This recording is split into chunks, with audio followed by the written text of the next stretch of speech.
is a winner and dear member of Havanese. Where do Havanese live? Where do Havanese dogs from? The Havanese is the northern dog of Cuba. It is named after the capital of Havana.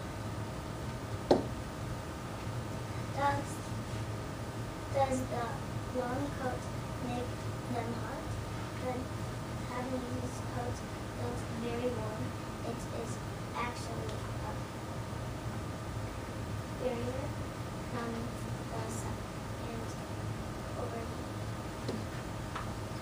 Why do Havanese have such a interesting gait? The Havanese is known for their flashy gait.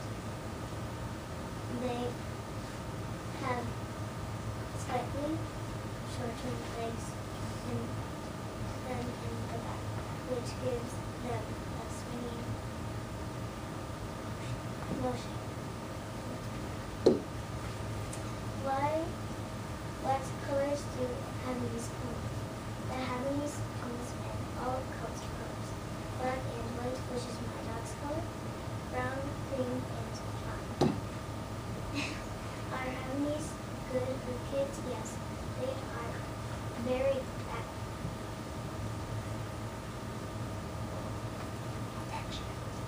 affectionate with kids and other animals. They are perfect combinations. Dogs, they are perfect family dogs. And I hope you enjoy this video.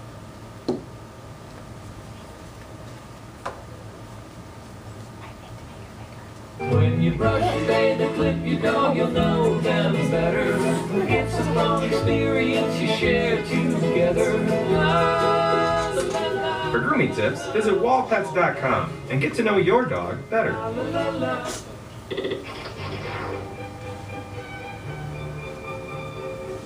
The Havanese. This tiny canine with a big heart has a taste for the good life. And it's no wonder, for centuries, these pampered pooches have adorned the laps of the rich and famous. Queen Victoria owned 2 of the toy dogs, and Charles Dickens had one he affectionately called Tim. But Barbara Walters swears her Havanese is really something special. Her dog's name is Cha-Cha, and she said that it told her, "I love you." She announced that on The View, so maybe it can talk. There's no doubt that what the Havanese lacks in size, it makes up for in personality. It is a very lively dog, it is a very affectionate dog, and it is a very people-loving dog, and it is bred solely for companionship. The other thing that's good about the Havanese is they're not yappy and snappy like a lot of the toy breeds. The Havanese is an ancient breed whose origins can be traced to the Mediterranean as far back as the 1st century AD. These charming pets are believed to be members of the Bichon family and to have traveled aboard Spanish trade ships to Cuba in the early 16th century. When the Cuban Revolution broke out, 11 of the dogs fled to the United States with their well-to-do owners. That means all the Havanese in the U.S. today can be traced to 11 Havanese immigrants. While they're still considered rare, their popularity is growing.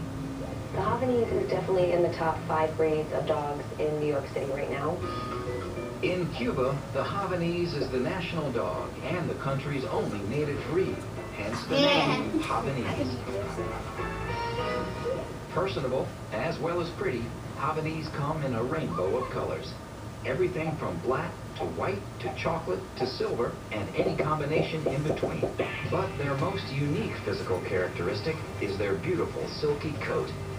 Described as raw silk floss, the Havanese coat is wavy, soft, and bountiful, insulating the dog from the harsh tropical rays of its native land. It's a dog that should look like, it should look messy, it should look moppy. That's their characteristic. But some Havanese owners prefer to keep their dogs in shorter coats, necessitating even more trips to the groomer.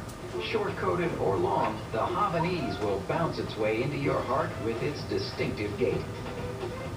The spring in the Havanese step is a result of having slightly shorter front legs than rear legs.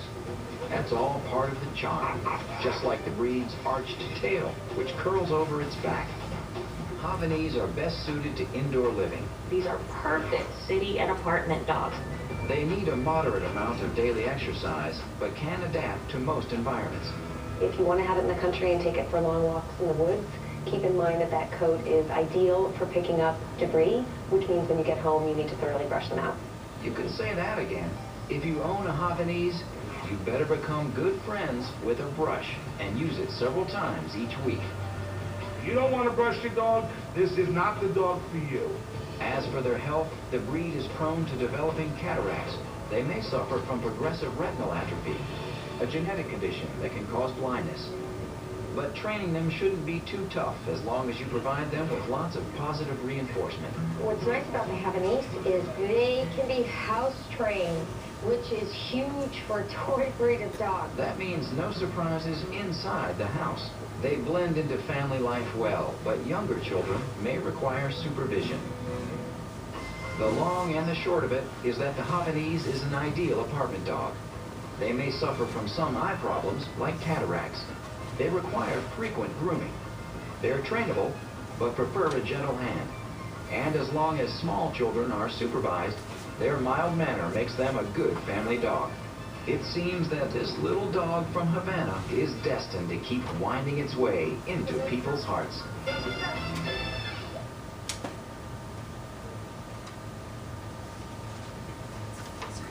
You brush, bathe, and clean your dog, you'll know them better.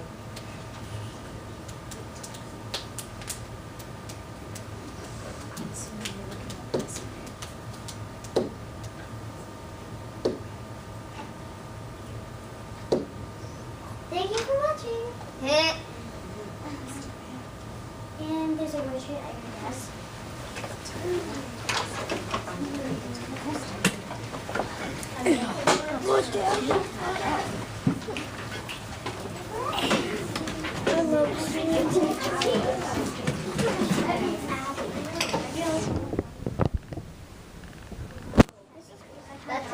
That's it.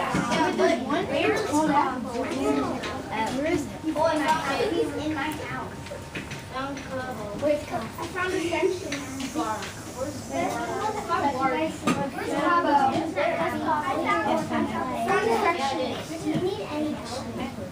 Oh, I found it. So we're going for Mars.